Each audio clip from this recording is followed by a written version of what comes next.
I love my garden almost as much as I love my ranch. It's not just about flowers or vegetables. It's about peace. Rows of tomatoes, peppers, beans, and herbs stretched beside my cabin, while apple trees shaded the path and sunflowers brightened the fence line.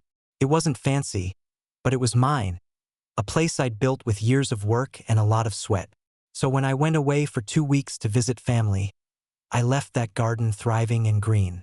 When I came back, all I found was bare dirt and a pile of broken stems. I stood there, stunned, looking at what used to be rows of life.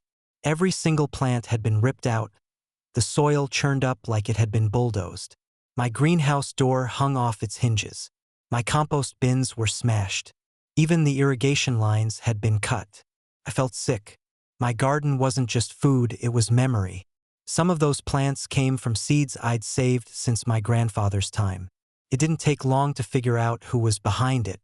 A note taped to my front door gave it away. Your illegal garden has been removed for violating HOA standards. You're welcome. HOA management. My blood boiled. First of all, my ranch isn't under their HOA. Second, my garden sat on my private property, acres away from their subdivision. And third, they didn't just touch plants, they destroyed years of work. I drove straight to the HOA office, note in hand, dirt still on my boots. Karen, the president, was there, smug as always. You can't just, I started. She cut me off. Actually, we can. The community voted. Your overgrown weeds were lowering property values. You should thank us.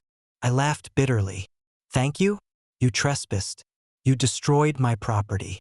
That's a crime. Karen smirked. Call the cops if you want. They'll side with us. So I did. The sheriff himself drove out to meet me at the ranch. When he saw the destruction, his face hardened.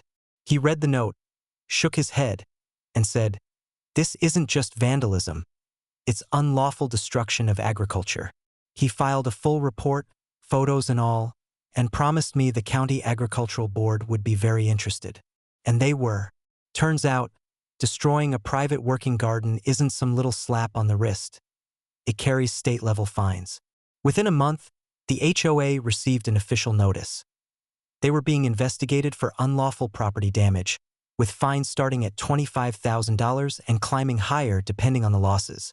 When that letter hit their office, panic followed.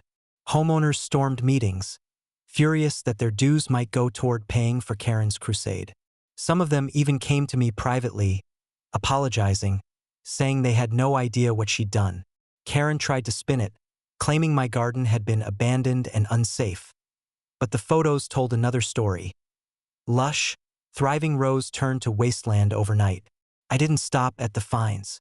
I hired a lawyer and filed a civil suit for damages. I had receipts for every irrigation system, every seed order, every tool, plus the sheriff's report. My lawyer calculated the damages at nearly $80,000, including the loss of heirloom plants that couldn't be replaced. In court, Karen tried to argue that the HOA had jurisdiction over community aesthetics. My attorney slid the property deeds across the table. The judge looked her dead in the eye and said, "Ma'am, his land is not, and has never been, part of your association. You and your board will pay for what you destroyed." The ruling was swift. $100,000 in damages plus the state fine. The HOA had to drain their emergency fund, raise dues, and cut services just to cover it. Homeowners were livid. Within weeks, Karen was voted out as president. But the stain she left behind stayed with that community for years. As for me, I rebuilt. It wasn't easy, but I replanted my rows, fixed my greenhouse, and even expanded my orchard. A few neighbors from outside the HOA came to help, dropping off seedlings and lending hands. And every time I look at the new sunflowers towering over the fence, I think about Karen's smug face the day she bragged about tearing it all down. She thought she could erase my garden. Instead, she planted the seeds of her own downfall, and I got $100,000 and a stronger, greener ranch out of it.